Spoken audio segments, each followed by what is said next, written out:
में बोला गया। किसके बारे में? इंद्रियों के बारे में। जो जर्मनी ऋषि थे, उन ऋषि ने बोला कि भगवान व्यास जी से कहा, श्लोक लिखा कि इंद्रिय बड़ी बलवान है, जो बड़े बड़े विद्वानों को भी खींच कर रख देती है। इसलिए कहा उन्होंने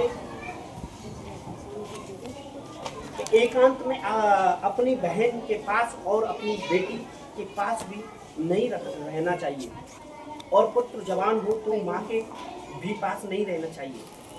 उन्होंने इस बात को बोलने के बाद में तो वो बोले कि ये तो गलत बात है, माँ बेटा का रिश्ता बड़ा पवित्र होता है, बहन भैया का रिश्ता बड़ा पवित्र होता है। कि मैं इन वासनाओं के तौर पर, इंद्रियों के तौर पर मैं आपको बोलना चाह रहा हूँ कि प्रभु भगवान व्यास जी ने कहा जगन्नी जी से कि कैसे हो सकता है कि जैसे जगन्नी जी ने बड़े गर्व से बोला कि ऋषि इस बात को बोलने के बाद में आप लोग इसको सिद्ध करें, तो व्यास भगवान जी बोले कि इसे सिद्ध करने का जो कार्य है मैं पूरा करता हूँ।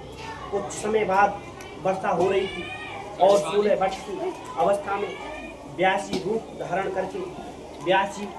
करके एक लड़की का 16 वर्ष की अवस्था में उस कुटी तक पहुँच के जो जर्मनी जी ऋषि थे उस जगह पर जा करके अपने आप में उस रूप को देख करके अपने आप में जर्मनी जी बोले कि आप कौन, कैसे, कहाँ से आई, तो उनको अपना स्थान दे दिया अपनी कुटिया में। और उस जगह पर रहने के बाद में उनके अंदर जो वासनाएं जो प्रकट हो गई, इंद्रियां जो सफल हो गई, किस प्रकार से उस जगह पर व्यास महाराज ऑटोमेटिक जो लेडीज के रूप में थे, लड़की के रूप में थे, तुरंत अपने आप में प्रकट हुए और खड़े हो गए। मैं व्यास महाराज, इस तरीका से उन्होंने आपने गुरु जो कहा था प्रभु वो बात सिद्ध हुई।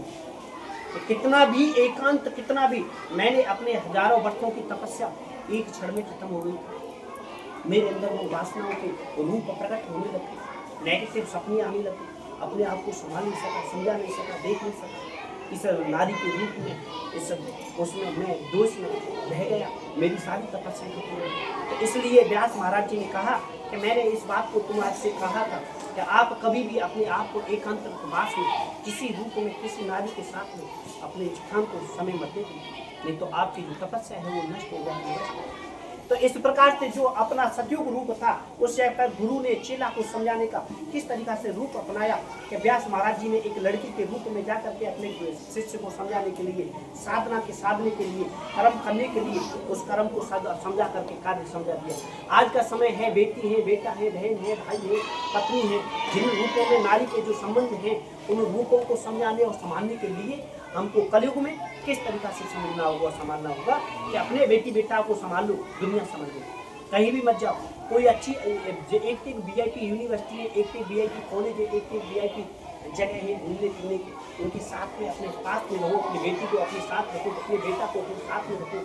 आपने देखा होगा ऐश्वर्या है आज के कलयुग के अनुसार, वो भी एक अभिनेत्री है, अपनी बेटी को पूरे संस्कारों के साथ में, संस्कृति के साथ में, अपनी क्रिया के साथ में, अपने परिवार के नीति के अनुसार पूरे कपड़ों के साथ में रखती। अजय देवगन है, काजोल है, वो भी अपने बेटा को छोटे से पूरे सूट बूट कोट पैंट के साथ कि किसी नीति में घबरा नहीं, उनकी सीधी बातें नहीं।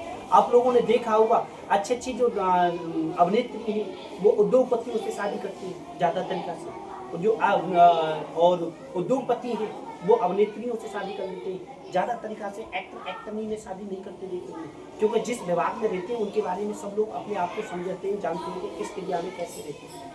तो इसी प्रकार से मैं स्टूडेंट्स लाइफ में, आज के जीवन के लाइफ में मानव और लड़की बेटी बेटाओं के बारे में बोलना चाहता हूँ कि इतना मत भूल जाओ कि मुझे डॉक्टर ही बनना है, सब कुछ सौंप दो दुनिया, अपने पवित्र शरीर को भी सौंप दो, अपने आप को भी किसी को लिए तुमको जज बनना है कि कलेक्टर बनना है। ये हमको जज और कलेक्टर वाली जो नीति है ये अपने एक पढ़ाई लिखाई के द्वारा, अपनी सच्चाई ईमानदारी के द्वारा छीनो, किसी से किसी शर्त के अनुसार, किसी त्याग के अनुसार मत त्यागो कि जिसके बदले में मुझे ये चीज मिले। नहीं, अपनी सच्चाई, अपनी ईमानदारी पर टिकने के बाद में तो किसी जगह पर जो बेटी है वो किसी की बहू है, किसी की बहू है वो किसी की माँ है, वो किसी की अर्धांगिनी है, पत्नी है, वो बेटी भी है, वो बेटा भी है, वो बाप भी है, वो भाई भी है। इन रूपों में तुम लोग, हम लोग हैं, उन रूपों को हम अपने को अच्छा लगते हैं तो दुनिया को भी अच्छा लगना चाहिए। एक इच्छा के अनुसार, एक समझदारी के अनुसार जो नीति अपनाई जाती है उनको अपनाइए। क्योंकि जो व्यास जी महाराज जी ने कहा है और जर्मनी जी ऋषि ने जो कहा है उस समय की अद्भुत कहानी थी, उस कहानी से मैं आज का समय बता, उन्होंने सिद्ध करके बताया था कि इस समय पर देना। क्या आग और फूस का कभी संग नहीं होता है, ध्यान देना। यहाँ पर आग लग रही है, यहाँ पर फूस है, जीता जागता प्रैक्टिकल है। तो आग हवा के साथ में झोंके में कहाँ लगेगी, फूस फूस। कितनी भी दूरी पर बैठे थे, कितनी भी अपने आप को संभाल रहे थे, समझा रहे थे, मगर फकीर में दिन लेट टवेरे, जब तक आग है तब तक फूस नहीं रहेगा, जब तक फूस है जब तक आग है। तो इसी प्रकार से इधर लड़का लड़कियों का आज का समय कहते हैं कि नहीं, अब तो कोई भेदभाव नहीं है, अच्छी नई नीति आ गई है, फलाना आ गई, स्मार्ट बॉय, फलाने boy, smart girls, smart group है, स्मार्ट समय है। तो कितना है इसके अंदर, देसी विदेशी नीतियों को अपनाने लगे। हम तुम लोग हैं जो फिल्मी स्टारों के रूपों को अपना करके अपना रूप बना रहे हैं। नहीं, उन रूपों को देखिए, वो तो अपने कल्चर के हिसाब से अपनी खेती क्यारी कर रहे हैं, अपनी बिजनेस कर रहे हैं। उनका बिजनेस ही यही है कि शॉर्ट कपड़े पहनने के बाद में पढ़ाई लिखाई और उनके बाद में कोई वो कलेक्टर तो है नहीं, जज तो है नहीं, वो तो अपना प्रदर्शन ही करेंगे।